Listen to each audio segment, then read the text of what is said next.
Crisbel tiene 22 años y 2 hijos pequeños que cría sola en un barrio popular de Caracas. Desde hace un año se gana la vida haciendo las compras para otros. Se dedica a la caza de productos de primera necesidad. Llenar la nevera en Venezuela se ha convertido en una ardua tarea que requiere tiempo y paciencia. Por eso todos los días Crisbel se levanta antes del alba para saber antes que nadie dónde llegan los productos. Bueno, ese es prácticamente mi día a día. A las 2 de la mañana saliendo, para salir a las 10 de la mañana de una cola.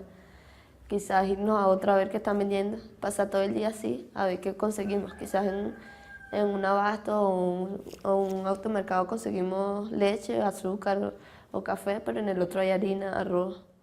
Venezuela, potencia petrolera dirigida desde 2013 por el heredero político de Hugo Chávez, Nicolás Maduro, sufre un estricto control cambiario impuesto en el país desde 2003, así como una caída del precio del petróleo que limita las importaciones y hace que aumenten los precios. Según un estudio realizado por un instituto de sondeos independiente, los venezolanos dedican una media de 8 horas por semana a abastecerse de productos. La leche, el jabón, los pañales o incluso la harina de maíz son algunos de los más difíciles de encontrar. Es por ello que se forman largas colas y los productos se venden a precio de oro. Muchos acuden a compradores como Crisbel, que se pasan el día haciendo fila, una profesión que genera casi el mismo ingreso que el que reciben diplomados universitarios. Tengo otras maneras como defenderme, solo que esta es la que más me está ayudando ahorita porque es el problema central que está, pues. Y tengo que resolver de alguna u otra manera las cosas de mis hijas. Yo soy madre soltera, estoy sola con ellas y bueno, es lo que más me aporta dinero ahorita para salir de las cosas de ellas. Un ingreso esencial en un país donde los precios no dejan de subir. En 2014 la inflación sobrepasó el 63%. Venezuela entró en recesión y, según los analistas, está en riesgo de default.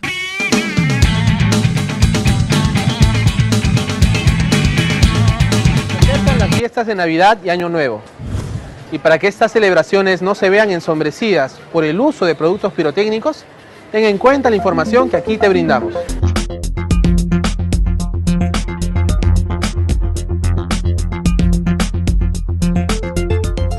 Existen dos tipos de productos pirotécnicos, los detonantes y los deflagrantes. Los detonantes son aquellos que tienen un alto porcentaje de dinamita, explotan haciendo un gran ruido y pueden generarte quemaduras, heridas y mutilaciones si lo manipulas.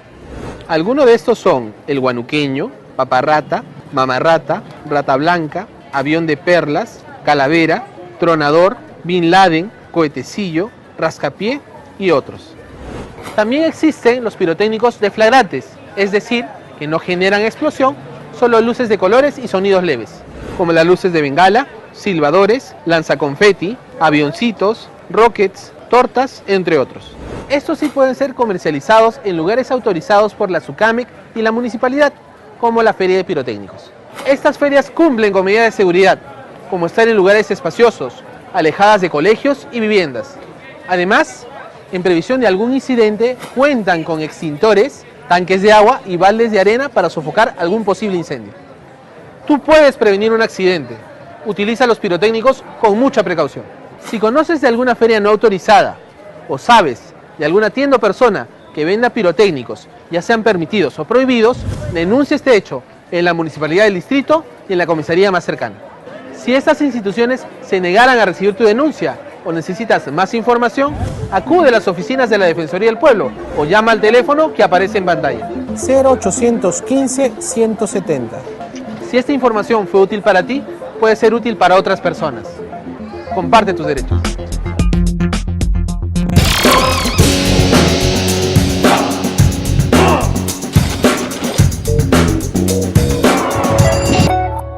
Sandra Baudel es piloto de rescate, vive de que otros se expongan al peligro como los montañistas que no calculan los riesgos en el Himalaya. Surendra y sus colegas son el primer equipo del Nepal capacitado para rescatar heridos con una cuerda, la llamada técnica Long Line. La aprendieron de sus colegas suizos.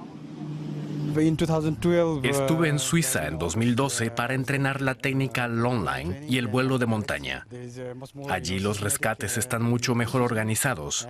Aún estamos muy lejos de alcanzar el nivel de los suizos. Voy a viajar a Suiza para entrenar el vuelo de rescate con cuerda. Es una técnica en la que aún somos unos principiantes. En la temporada alta de la escalada, Surendra y su equipo realizan 5 o 6 acciones de rescate al día, hasta una altura de 5.500 metros. Esta vez se trata de un vuelo de prueba para entrenarse en la búsqueda y el salvamento de personas. Tras 30 minutos en el aire, Surendra localiza al hombre que deben rescatar, pero no puede aterrizar con su helicóptero porque el terreno es demasiado escarpado. 3 kilómetros más adelante encuentran un lugar adecuado. Atan una cuerda al helicóptero para que Chiring, el rescatista, pueda descolgarse hasta donde está el herido. ¿Podrán rescatar al hombre? Sí, solo me preocupa el tiempo. La niebla está subiendo muy rápido y tenemos que apresurarnos. Por desgracia, los equipos de rescate aquí a menudo llegan demasiado tarde. El Monte Everest es el parque de aventuras más elevado del mundo. Se encuentra a 8.848 metros de altura. Unos 4.000 escaladores han logrado hasta hoy subir a la montaña más elevada del mundo. Para ello, antes hay que pagar 50.000 euros al gobierno y a los organizadores de la expedición. La última tragedia ocurrió el 18 de abril de este año en el glaciar de Khumbu. Los Sherpas querían hacer un camino para los escaladores a través de las grietas de hielo, pero se produjo una avalancha. 16 de ellos fallecieron. Muchos habitantes del valle de Katmandú han sufrido de primera mano alguna de las tragedias que se producen regularmente en el Everest. Aquí viven muchas familias Sherpa como Ang Pasi y su hijo. Su esposo era Sherpa de montaña, escalaba a gran altura y ayudaba a extranjeros a llegar a la cima. Murió en la avalancha del 18 de abril. Su viuda y su hijo viven hoy en un pequeño cuarto en casa de su hermano. La muerte de mi esposo cambió mi vida. Tengo que ver cómo me las arreglo con mi hijo. Si pudiera, emigraría. El gobierno nepalí le pagó unos 9.000 euros de indemnización, el equivalente a unos 2 años de salario. El Monte Everest es maldición y bendición a la vez. Desde la primera expedición en 1953, más de 9.000 Sherpas mantienen a sus familias sirviendo de guías a los escaladores. Portan los equipos, la comida y el oxígeno, ayudando a los alpinistas a llegar hasta la cumbre. La remuneración es buena, no así los seguros de vida. En Katmandú nos encontramos con Pambaong Chu Sherpa, uno de los guías de montaña más experimentados del Nepal. Sobrevivió la avalancha del 18 de abril, pero uno de sus amigos murió. Junto a su viuda, rinde homenaje a las víctimas en un templo Sherpa. Después de la tragedia no podíamos seguir escalando. Llevamos los cadáveres a las familias y nos declaramos en huelga. Era la primera vez que lo hacíamos. Exigimos mejores seguros de vida y un servicio profesional de rescate de montaña. Por eso entrena hoy el equipo de Surendra. Quieren alcanzar la perfección, como sus colegas suizos. Chiring se descuelga hasta el lugar donde se encuentra el herido. En el suelo, la persona es colocada en una red de rescate. Con el rescatista y el herido amarrados a una cuerda, el piloto vuela 10 kilómetros a 200 metros de altura hasta las cercanías de un centro médico. Surendra y sus hombres salvan vidas y harían aún mejor su trabajo si los estándares de seguridad fuesen tan altos como el Everest. A menudo se los llama demasiado tarde porque no se ha fijado de antemano el modo de pago. Las agencias de viaje y las compañías de seguros suelen rehuir los gastos ocasionados por los rescates. Surendra Baudel quiere cambiar la situación. Junto a otros expertos, quiere organizar un servicio de rescate inspirado en el modelo suizo. Tras 10 horas de trabajo, el piloto vuelve a su casa en las afueras de la ciudad, junto a su mujer y a su hija.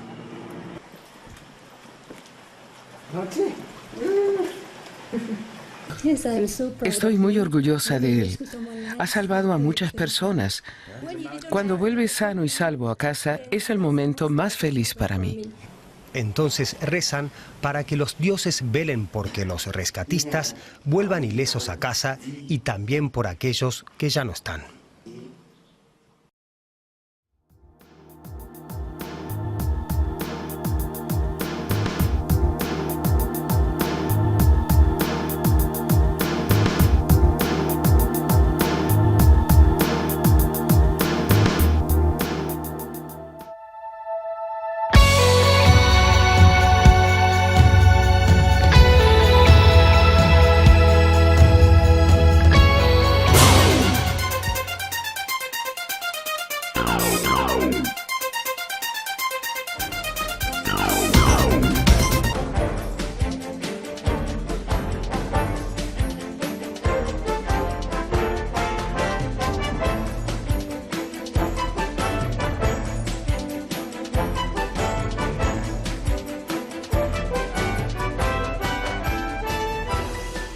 $42.000 españoles se ven obligados a abandonar España por la crisis.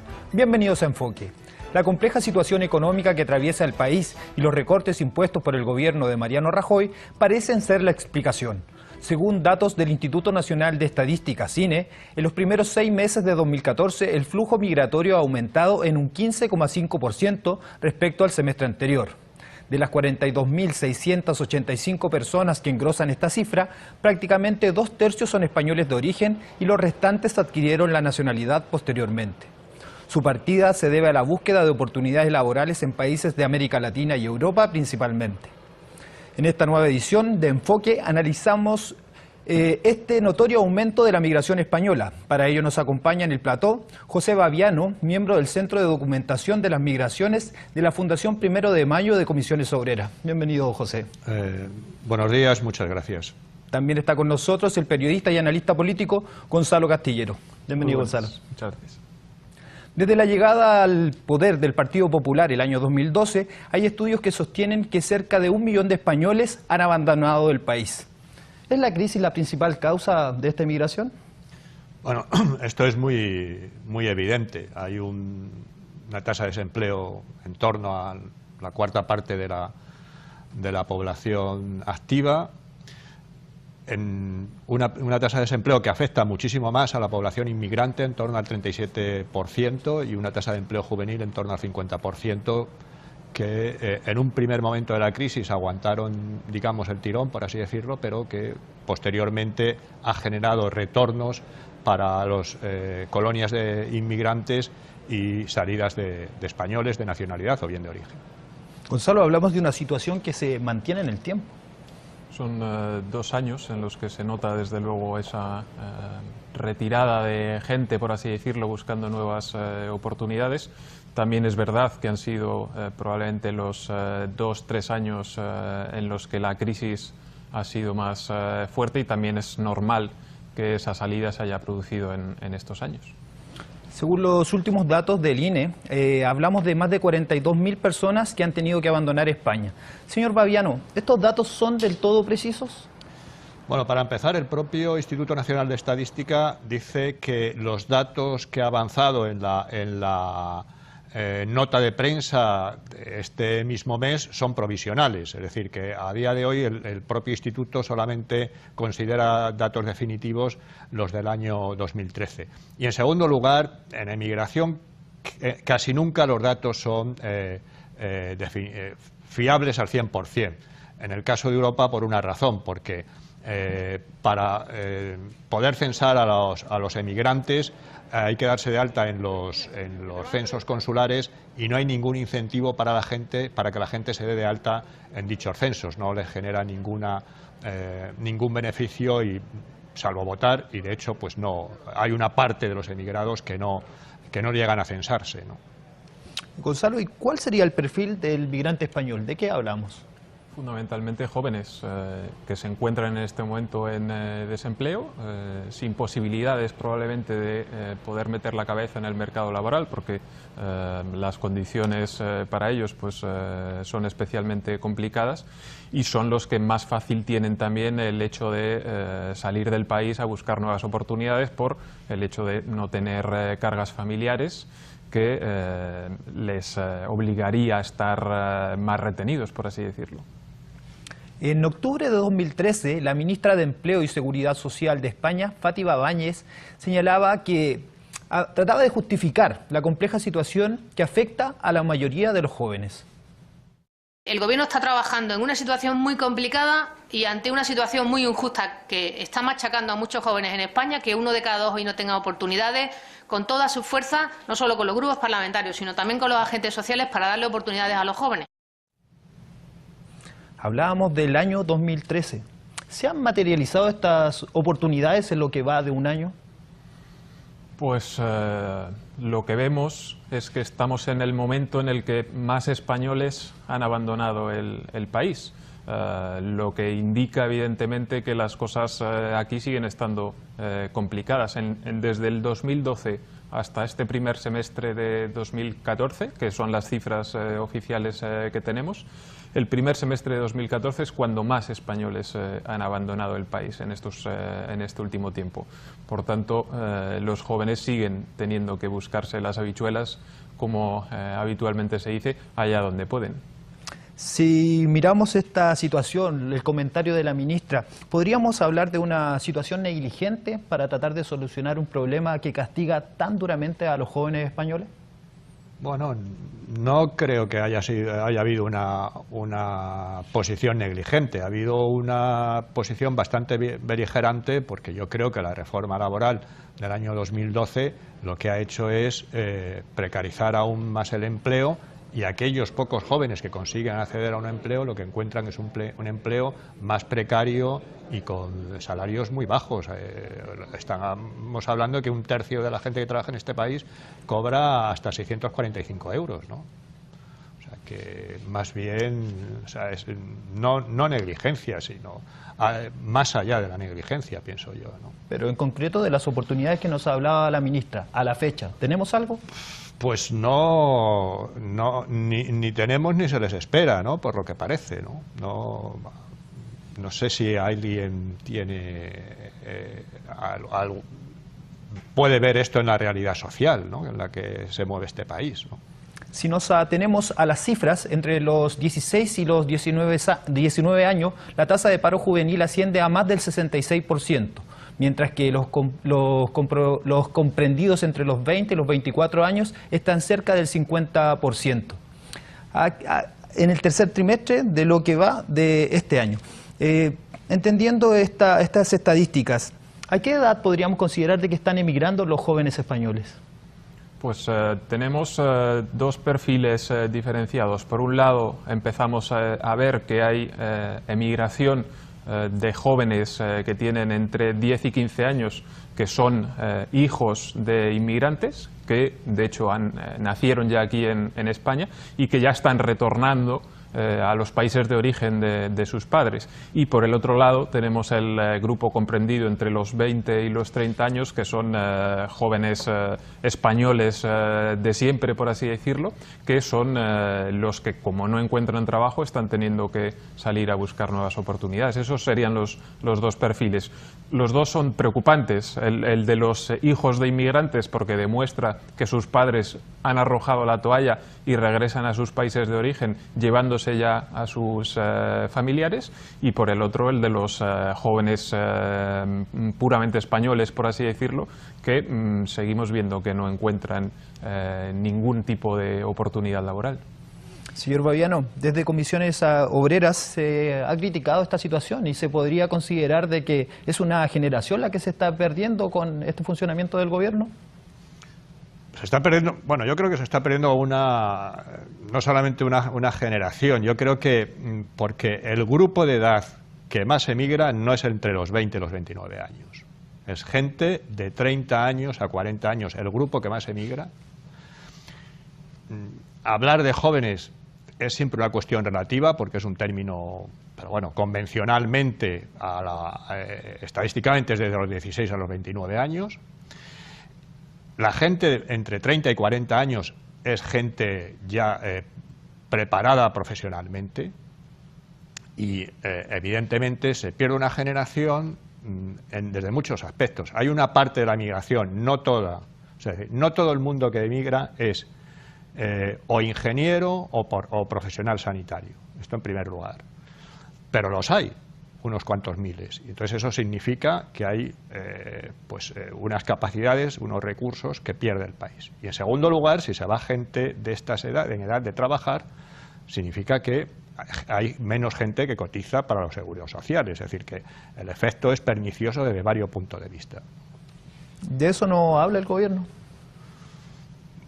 De la migración se habla oficialmente bastante poco. Hubo unas primeras declaraciones diciendo que fueron muy criticadas desde la propia gente que está en el exterior, diciendo que bueno, que los jóvenes emigraban por el espíritu de aventura, etcétera, etcétera, pero yo creo que no es uno de los temas principales del discurso oficial, ¿no? Sin embargo, pues sí hay una preocupación en los medios de comunicación bastante recurrente sobre este tema. O sea, se ha instalado, digamos, socialmente como una cuestión que adquiere cierta centralidad, porque ya todo el mundo empieza a conocer, empieza a ocurrir lo que ocurrió en los años 60, que todo el mundo ya conoce un vecino, un amigo, un familiar o alguien que se está yendo, se ha marchado, etcétera, etcétera, ¿no? Gonzalo, si entendemos de que esta migración de gente española es muy amplia en cuanto a las edades, pero como bien lo señalaba José, hay un porcentaje considerable que es gente joven que tiene una profesión, que incluso puede tener estudios de posgrado. Toda esta mano de obra cualificada y que va a aportar a otras latitudes, ¿de qué efecto futuro podríamos hablar para el empobrecimiento de la realidad de España? Evidentemente el hecho de que gente ya preparada y formada, cuya preparación y formación ha costado país, claro, un dinero importante, se beneficie de ello ahora, pues otro país, pues evidentemente siempre puede generar determinados desequilibrios. En cualquier caso, también es verdad que toda la vida es un aprendizaje permanente y que probablemente estos profesionales que estén trabajando en otros lugares estén adquiriendo también nuevos conocimientos. Lo importante, desde luego, es que se trabaje para que toda esta gente que ha tenido que emigrar pueda regresar a España nuevamente a seguir ejerciendo su profesión. De eso hablaremos al regreso, pero más allá de las cifras que hemos venido analizando, queremos ver las impresiones que tienen los propios jóvenes que actualmente cursan estudios en España. Sus testimonios son el fiel reflejo de una realidad. La desesperanza les empuja hacia otros lugares del mundo. Para mi carrera, el futuro yo creo que está más básicamente fuera de España, más que dentro de España. La verdad es que es una posibilidad que contemplo, vamos, más con seguridad, sí. Yo preferiría quedarme en España, pero bueno, si no hay trabajo, si no hay nada, pues sí me iría. Bueno, acabo de empezar la carrera, cuando acabe, si veo que estoy bien formada como para salirme fuera, no me importaría. La gran parte de mis amigos están fuera ahora. Tengo varios primos mayores y varios se han ido a Europa, sobre todo a Alemania. Mi hermana creo que se va a tener que ir, acaba de acabar la carrera y se tiene que ir, porque no encuentra trabajo en su sector. El tema laboral es lo peor, ¿no? Para las perspectivas que tiene aquí en España la odontología, pues no son las adecuadas. Estoy estudiando farmacia y en España, como no sea en una farmacia de laboratorio, hay pocas salidas. No hay ofertas laborales, o no de la calidad que uno espera o desea después de formarse y estudiar. Es lo malo, que formamos estudiantes y nos tenemos que ir porque no hay trabajo en España. Estos son los testimonios que podemos recoger en las calles de Madrid, pero podríamos hablar, señor Baviano, de que esta es una radiografía de la realidad que hay en toda España. Bueno, yo creo que estas inquietudes que expresan estos jóvenes son bastante generalizadas, ¿no? Se ha publicado hace unos días una encuesta en la que uno de los institutos que participaba en ella era el Instituto Elcano, y hablaban de hasta un 60% de los jóvenes que se querrían marchar. Bien es cierto que una cosa es la intención de marcharse y luego marcharse efectivamente, pero la inquietud desde luego está muy extendida. Quería añadir una cosa en relación al regreso, y es que trabajar por el retorno es desde el punto de vista de las autoridades y digamos de la sociedad, es un mandato constitucional. La Constitución del 78 recogió un artículo expresamente diciendo que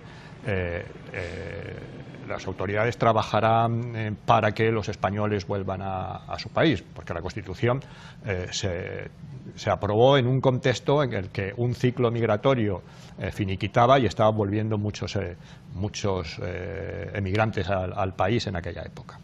Gonzalo, y si pudiéramos cuantificar, ¿cuáles son los costos o analizar la problemática del emigrar para estos jóvenes? ¿Qué costos conlleva ello? Pues en primer lugar, el billete de avión para poder llegar al país de destino. Estamos hablando que depende de a dónde uno se dirija, pues le puede costar en torno a los fácilmente entre 300 y 600 euros, simplemente el hecho de viajar a otro lugar. Luego el alojamiento en el destino, evidentemente cuando te marchas lo haces sin un hogar definido, con lo cual vas a tener que vivir de alquiler o bien en alguna casa de algún amigo que ya haya hecho el mismo proceso que estás haciendo tú, pero evidentemente son costes. La manutención en el país de destino tienes que comer, con lo cual evidentemente es otro gasto más. Teniendo en cuenta que, por ejemplo, el coste de la vida en los destinos elegidos por la mayoría de los emigrantes españoles, como en Reino Unido y Francia, el coste de la vida es superior al de España, con lo cual es más complicado entonces, también el hacer el aterrizaje, por así decirlo. Entonces salir de acá tampoco es nada fácil. No es nada fácil, y sobre todo porque no sabes si en destino realmente vas a poder encontrar oportunidades. Y otra de las tristes realidades que se tienen que encontrar muchos de los emigrantes españoles es el de tener que trabajar en puestos que no exigen la cualificación que tú tienes. Es decir, al final muchos de ellos pues tienen que terminar trabajando en la hostelería, como ocurría con los inmigrantes que llegaban a España, que al final terminas ocupando los puestos de trabajo que no quiere la población autóctona, lo cual siempre es un problema, claro. Eso ocurrió mucho con la población que venía de América Latina, que vino acá a España en el tiempo de bonanza. Ahora la situación es al revés, son muchos los españoles que miran a Latinoamérica como una oportunidad. ¿Por qué ocurre esto? Bueno, porque evidentemente donde hay oportunidades ahora, donde hay crecimiento económico, pues es en buena parte de América, con lo cual evidentemente los flujos migratorios se mueven en función de la situación económica de las regiones. Si América Latina está boyante, pues está claro que hay más oportunidades. Si Europa está en franca decadencia, pues lo normal es que la gente se busque otras oportunidades.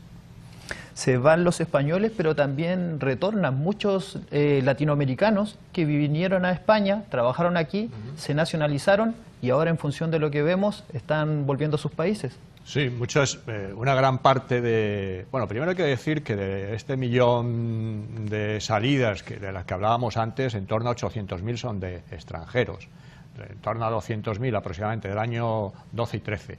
Son españoles, una gran parte españoles de nacionalidad, es decir, inmigrantes extranjeros que se nacionalizaron, y finalmente españoles nativos. Este fenómeno yo creo que ha cambiado, digamos, la idea de qué es ser español ahora, ¿no? Que esta era una sociedad en la que era una sociedad emigrante, en la que étnicamente era muy homogénea, y eso, por ejemplo, y de origen nacional muy homogénea, y eso ha cambiado bastante. Entonces, la gente que se ha nacionalizado ha vuelto a América Latina en un momento en el que la economía estaba mejor. Ya veremos qué ocurre ahora con los problemas del petróleo, etcétera, y parece ser que un cambio de fin de ciclo, pero en principio estaban retornando, máxime cuando ellos tienen la nacionalidad española, porque si tú careces de nacionalidad, aguantas más, aunque la economía española vaya peor, porque luego no tienes la certidumbre de poder volver. Pero al adquirir la nacionalidad, puedes volver, la frontera está abierta para ti. Entonces, eso es una ventaja, digamos, importante a la hora de tomar esa decisión de retornar, ¿no? Cuando usted nos planteaba la situación del retorno, nos hablaba de una situación constitucional, que estaba un derecho que que para el retorno a España era un derecho que se veía en el tema constitucional. Si queremos ver un responsable directo en la búsqueda de soluciones para este problema, necesariamente tenemos que apuntar al gobierno de Mariano Rajoy, quien por cierto ha dicho tajantemente que la crisis ha terminado. Habría que enseñarle las estadísticas de las personas que se han marchado en los últimos 2 años. En el primer semestre de 2004 ha sido cuando más españoles han tenido que marcharse desde el año 2002, con lo cual dudo mucho que esas 40.000 personas que se tuvieron que marchar coincidan con el presidente con que la crisis ha terminado. Si han tenido que salir es precisamente porque no encuentran oportunidades. Y si tiene palabras para hablar sobre que la crisis ha terminado, ¿por qué no existen las mismas palabras para hablar sobre la migración? ¿Por qué el tema no lo aborda el presidente Rajoy? Eso lo sabe él, pero tampoco aborda otras cosas. Está hablando de que la crisis ha terminado, pero el desempleo continúa muy alto y no solamente eso, sino que la desigualdad ha crecido brutalmente con la crisis en el país. Es el segundo país de la Unión Europea con más desigualdad.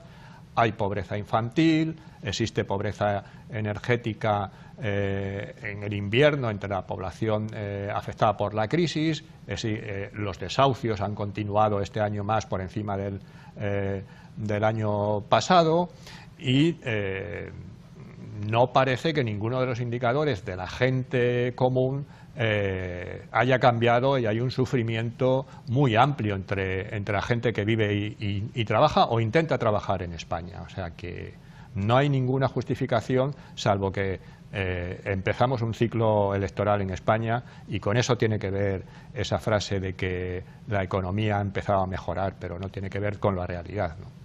El tema de la migración siempre ha sido usado como una moneda de cambio entre lo que es el gobierno y la oposición. Pero ahora vemos de que este tema no está en la palestra, no es un tema que se esté abordando ni para el caso de los españoles que están saliendo, ni tampoco de los que quisieran retornar. No está en la agenda política, desde luego. Es más, con el anterior gobierno, al final de la legislatura de Zapatero, llegaron a un acuerdo el Partido Socialista y el Partido Popular, mediante el cual reformaron la ley orgánica electoral, la LOREG, cuyo efecto fueron aumentar las exigencias para que los españoles del exterior pudieran votar. Ahora el voto es rogado, es decir, para poder votar te tienes que inscribir expresamente y la participación en las últimas elecciones se ha desplomado a un 2%. Es decir, que desde este punto de vista, y podían haberse puesto ahora de acuerdo de nuevo en esta legislatura para volver a la situación anterior, ¿no? Y lo único que estamos viendo en este sentido de las migraciones, yo creo que tendríamos que tener una comprensión más global, pues es lo que está ocurriendo, esta vergüenza de Ceuta y Melilla, ¿no? Esto es el único programa que en términos migratorios tiene este gobierno de manera visible, ¿no? Hablando de programa, el año 2015 tenemos elecciones en España. ¿Cómo se podría abordar este programa, el de la migración, a partir del año que ya tenemos encima? Pues no sé qué van a hacer los políticos. Yo creo bastante poco en los políticos y creo que la sociedad civil termina anticipándose a los propios políticos. De hecho, vemos como los jóvenes españoles en el exterior están organizándose, se están conformando como marea granate para tratar de alzar la voz también y recordarle a los políticos cuál es la problemática que ellos están viviendo. Realmente no sé hacia dónde piensan ir los políticos con este tema. Como decía José, se pusieron bastantes trabas para poder votar desde el exterior, con lo cual es un colectivo que al final termina importando poco. Es más que probable que el tema siga ocupando un lugar bastante discreto en la agenda. ¿Y su vaticinio, señor Babayano? En pocas palabras, que estamos por terminar el programa. Yo creo que no va a haber muchos cambios en este sentido. Y además creo que las cosas pueden empeorar si en Europa empezamos a ver dos fenómenos, que es que la economía empieza a ralentizarse y fenómenos xenófobos de xenofobia institucional. Porque ya tenemos una trayectoria de 4 o 5 años y lo que estamos viendo es que ha habido abusos laborales, en el caso de Alemania, de Frankfurt, de Berlín, claros, en los que han tenido que intervenir finalmente los sindicatos de los países de acogida para tratar de resolver y ayudar un poco a esta gente que les han dejado tirar las empresas, a veces con el famoso programa dual que tanto prestigio alemán, que tanto prestigio tiene, ¿no? O sea que así están las cosas, ¿no? Bueno, despedimos este capítulo esperando que las condiciones para los españoles que están emigrando y para los que puedan regresar sean cada día mejores. Agradecemos su presencia en Enfoque a José Baviano. Muchas gracias. Gonzalo Castillero, muchas gracias por estar con nosotros. A ustedes, como siempre, les dejamos invitados para un nuevo capítulo de nuestro programa, una revisión de la actualidad informativa de América Latina y el mundo, para que luego ustedes se puedan hacer su propio enfoque.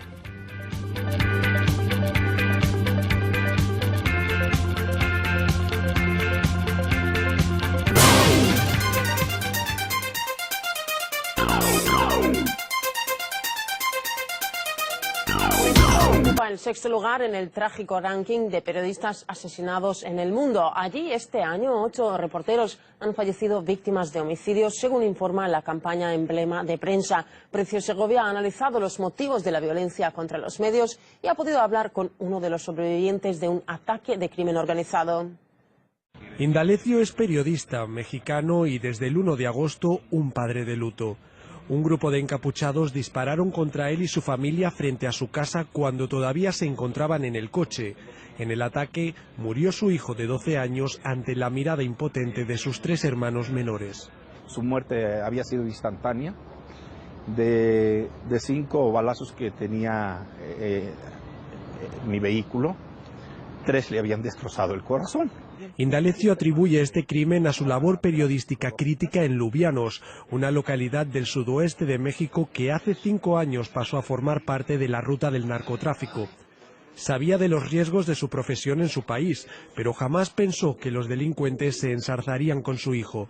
Ahora toda la familia se encuentra bajo tratamiento psiquiátrico. A veces, pues, inconscientemente, a veces le hablamos, vente a comer, ¿no? Al niño, o vamos caminando y más, como que volteas a ver y los cuentas y como que sientes que te falta uno. La familia se ha mudado ya varias veces para evitar ser un blanco fácil. Sin embargo, no saben de quién huyen. Y es que en esa zona se enfrentan las fuerzas del orden y 3 de los carteles más poderosos de México. México está considerado como uno de los países más difíciles para ejercer el periodismo, y es que pese a no tener ningún conflicto armado abierto, el nivel de peligrosidad para los profesionales de la información es equivalente al de estados en guerra como Irak o Siria. En México son comunes los ataques y las amenazas a las familias de periodistas para hacerlos callar.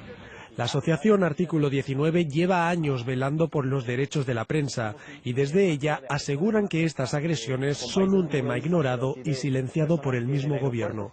Va en aumento la agresión hacia la prensa. Parecería, de acuerdo al discurso oficial de Presidencia de la República, que no, que es una situación de tranquilidad, una situación sin violencia, pero al menos en cuanto a cifras, el año pasado fue el año más peligroso de los últimos 13 años en México. Entonces Artículo 19 registró 330 agresiones a la prensa y las cifras este año no son alentadoras. Hay ya un incremento sostenido de al menos un 10% de ataques. La mayor parte de estos gozan de una impunidad que solo se entiende tras el siguiente dato que nos dan en la asociación. Sin duda hay agresiones contra la prensa a través de grupos de delincuencia organizada, pero no son la mayor cantidad. La mayor cantidad siguen siendo agentes del Estado, es decir, funcionarios públicos, prioritariamente de cuerpos de seguridad, los que agreden a la prensa. De hecho, un 59% de las agresiones fueron cometidas por funcionarios públicos el año pasado. Pero cuando preguntamos a la institución de gobierno pertinente sobre estas cifras, echan la mirada para otro lado. Los delitos más graves contra la libertad de expresión, hay que ser claros, no los comete el Estado. Si hay una lista de homicidios de periodistas, esto normalmente son origen del crimen organizado. Independientemente de quién estuviera detrás de la muerte de su hijo, Indalecio mira hacia adelante y con valor decide tragarse las lágrimas, porque hay una cosa que tiene bien clara. Yo voy a seguir haciendo mi trabajo, que es el periodismo, que es la lucha social, la defensa de los derechos humanos, que eso es lo mío, ¿no? Bricio Segovia, RT, Ciudad de México. Danilo Albín, periodista e investigador en materia de derechos humanos, señala que actualmente el gobierno está persiguiendo a los periodistas que informan sobre las marchas que se están realizando por los 43 normalistas desaparecidos. La violencia institucional y la persecución que se realiza incluso por parte de estructuras del Estado mexicano contra medios de comunicación, ya no solo de carácter local, sino también nacional. Un intento muy reiterado en México, sobre todo muy reiterado por parte de los gobiernos del PRI en México, de silenciar todo tipo de disidencia o de denuncia sobre la política del Estado en determinadas áreas. Creo que uno de los casos más claros es el que estamos viviendo ahora mismo, el que se está viviendo ahora mismo en México, con la persecución a quienes están informando sobre las movilizaciones en torno a la denuncia por los 43 estudiantes que fueron asesinados y desaparecidos en el estado de...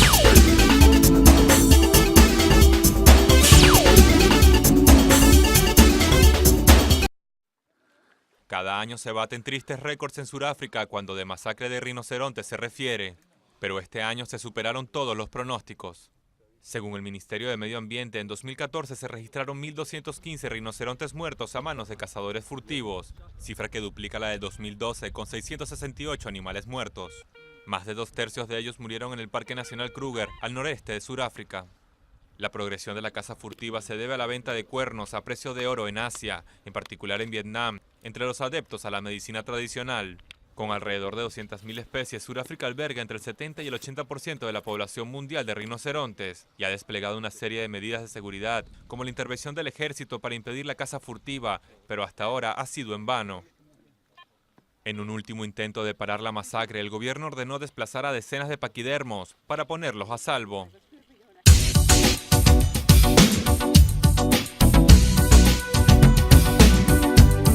En países como Honduras he descubierto lo difícil que resulta para muchas familias salir adelante. Necesitamos tu ayuda para mejorar la atención sanitaria a mujeres embarazadas. Hasta hace muy poquito, esta era la forma de dar a luz de las mujeres de la zona. Gracias a vosotros hay hospitales para traer a un niño al mundo. Los problemas de alimentación y educativos también se pueden solucionar con tu apoyo. Estos niños vienen cada día a la escuela con muchísima ilusión, pero hace falta de todo, desde una pizarra, libros, sillas. Si tú también quieres luchar contra la pobreza infantil, apadrina a un niño. Ayuda en Acción y Canal Sur, comprometidos con la infancia.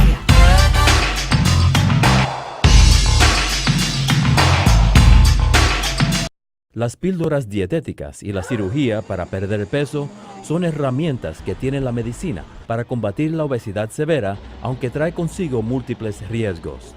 Y ahora existe en Estados Unidos una nueva opción, aprobada por la Administración Federal de Alimentos y Medicinas, una que utiliza pulsaciones eléctricas para facilitar la pérdida de peso. El aparato llamado Maestro utiliza electrodos quirúrgicamente insertados en el abdomen. Se piensa que las pulsaciones que envía afectan el nervio vagus, que se comunica con el cerebro, diciéndole si el estómago se siente lleno o vacío. En un estudio, el instrumento ayudó a la mitad de los pacientes obesos a perder el 20% del exceso de su peso. Es un resultado positivo, pero solo un poco mejor que aquellos observados con las píldoras dietéticas. Y como involucra la cirugía, quizás no sea recomendable para todo el mundo. Sin embargo, los médicos dicen que el aparato puede representar un nuevo paso en la lucha contra el problema de la obesidad en Estados Unidos. Y con más gente encarando las graves consecuencias de esos kilos adicionales, es un nuevo instrumento que puede tener consecuencias muy positivas. Miguel Ángel Rivera, para La Voz de América.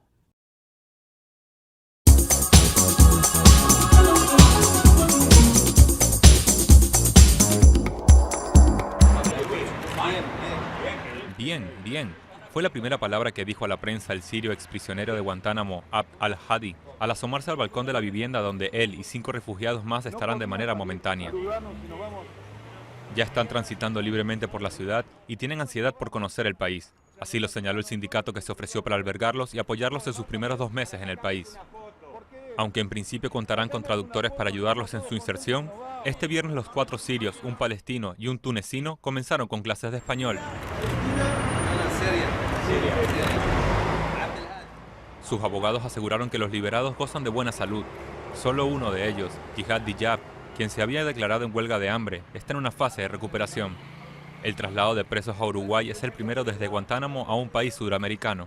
En la controvertida prisión inaugurada en 2002, quedan 136 detenidos, de los cuales 67 fueron calificados como liberables.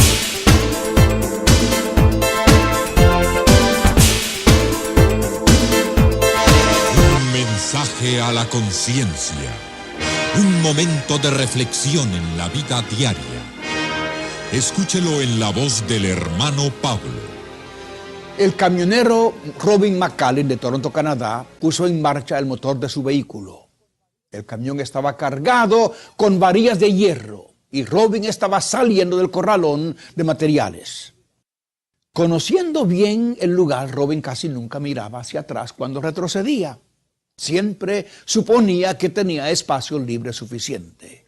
Pero esta vez, al retroceder, chocó contra otro camión que Robin no había advertido y lo insólito ocurrió.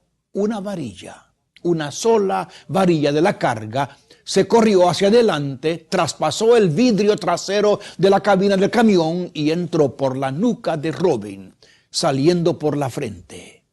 Increíblemente, no murió. La varilla milagrosamente pasó entre los dos hemisferios de su cerebro, sin causar daño mortal. Robin fue llevado de emergencia al hospital y el comentario sentencioso del cirujano Friedman que le quitó la varilla fue: hay veces en la vida que conviene mirar hacia atrás. ¿Qué lección poderosa hay en esta frase del doctor Friedman? Mirar hacia atrás, amigo, es examinar nuestra vida pasada, es repasar experiencias, es analizar conducta. Y quien mira con ojos objetivos hacia atrás y estudia los motivos y las razones que lo hizo hacer lo que hizo, tendrá la madurez necesaria para conducir su vida presente hacia triunfos y victorias.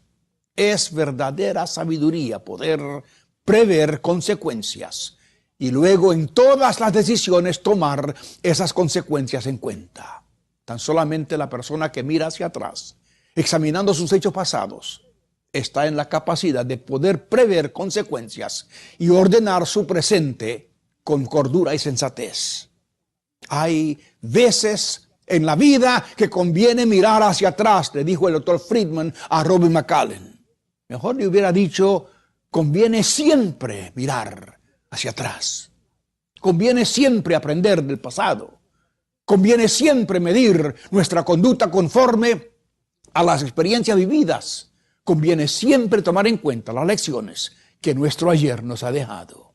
Amigo, si su vida no ha rendido el fruto que debe, si ha tenido heridas, frustraciones, malentendidos, sepa que la vida toda es un espejo que refleja lo que nosotros le hemos dado a ella.